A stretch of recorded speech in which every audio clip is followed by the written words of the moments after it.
नमस्कार किसान भाइयों, स्वागत है आप सभी का एक बार फिर हमारे इस नए वीडियो में।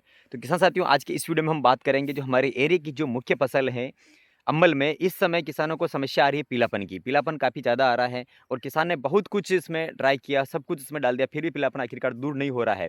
तो इसके बारे में हम बात करेंगे कि आखिरकार पीलापन आने का क्या कारण है और इसको हम दूर कैसे कर सकते हैं। तो सारी जानकारी आपको इस वीडियो में मिलेगी, तो वीडियो को आप एंड तक देखिए। तो चलिए किसान भाइयों, वीडियो की शुरुआत करते हैं। और किसान भाइयों, सबसे पहले अगर हम बात करते हैं जो हमारी मुख्य फसल है, इसमें जो आखिरकार जो पीलापन आने के क्या-क्या कारण होते हैं? आप चाहे कोई सी फसल हो, इसमें हम 2-3 जो कारण होते हैं पीलापन आने के, जिसमें सबसे पहला जो कारण होता है वो होता है किसी भी न्यूट्रिएंट की डिफिशियंसी या किसी भी माइक्रो न्यूट्रिएंट की कमी की वजह से ये इसमें पीलापन आता है। लेकिन अभी तक हम देखते हैं कि जो इस फसल में किसान ने कभी भी इसमें न्यूट्रिशन की कमी इसमें शायद ही होती है, क्योंकि हर बार हर पिलाई में कुछ ना कुछ उसमें खाद चलता रहता है और स्प्रे भी हम कर रहे हैं, फिर भी पीलापन आखिरकार इसमें कंट्रोल नहीं हो रहा है। तो दूसरा कारण ये होता है कि या तो इसमें कुछ जड़ संबंधी समस्या हो सकती है या इसमें कुछ फाइटोप्थोरा जो डिसीज़ या रूट रोट के कारण इसमें उसमें भी पीलापन आता है, क्योंकि जड़ इसमें कुछ दिक्कत होती है। तब जड़ क्या होता है कि फिर वो न्यूट्रिशन वगैरह या कुछ भी पोषण वो अपटेक नहीं कर पाती। इसकी वजह से इसमें पीलापन आता है। बट इसमें भी बहुत से किसान हर बार पिलाई में कुछ फंगिसाइड वगैरह या कुछ कीटनाशक का इस्तेमाल उसमें करते हैं, तो वो भी समस्याएँ कम हो सकती है। और तीसरी जो समस्या आती है वो होता है क्लाइमेटिकल इश्यू, जैसे मौसम कभी बदलता है, उस वजह से भी आती है।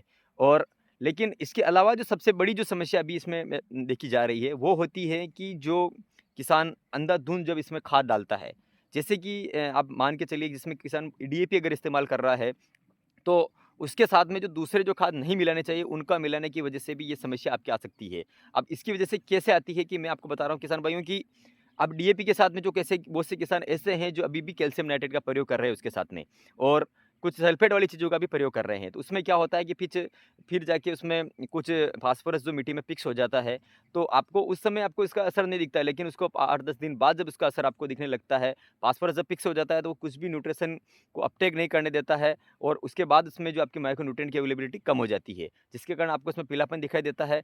और अभी भी मैं बहुत से किसान को से मिलता हूँ, तो वो यही बता रहे हैं कि अभी हमें डीएपी के साथ में ये चला रहे हैं, तो हम इसके साथ में चलाए नहीं चलाए, तो हम मना करते हैं, तो फिर उसमें क्या करते हैं कि वो किसान यही बताता है कि मैं इसके साथ में नहीं चला रहा हूँ, उसको मैं अलग-अलग घोल बना के चला रहा हूँ, और या मैं इसको पहले फेंक के इसको बाद इसमें पानी में इसको मैं डीएपी को चला रहा हूँ। तो किसान साथियों, ऐसा नहीं है, या उस पिलई में ही नहीं चलेगा वो, ऐसी प्रोसेस रहती है। आप ये इसको अलग-अलग करें, कैसे करें, उसमें पिलई में नहीं चलता है, क्योंकि वो कोई भी रिएक्शन कब करेगा, जब पानी जाने के बाद करेगा।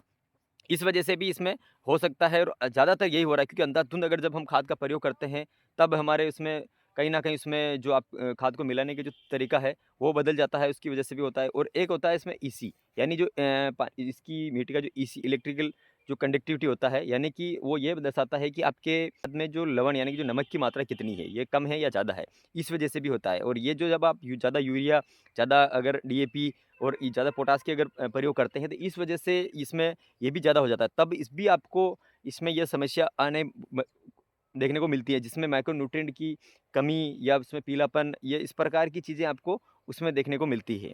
और पौधा धीरे-धीरे सभी चीज़ों को उठाना बंद कर देता है, और आपने सब कुछ इसमें दे रहे हैं, फिर भी अगर पीलापन आपके कंट्रोल नहीं हो रहा है, तो इसमें आपकी ये समस्या ज़रूर हो सकती है। या तो इसमें ज़्यादा फास्फोरस हो चुका है, या फिर इसका अब ईसी जो ज़्यादा हाई हो चुका है। और एक और आती है पीएच। किसान साथियों, पीएच भी इसी वजह से बिगड़ता है, या तो पीएच ज़्यादा हो गया या कम कम हो चुका होगा। तो इस वजह से भी इसमें पीलापन आ सकता है। तो आप इस बात का अवश्य ध्यान रखिए।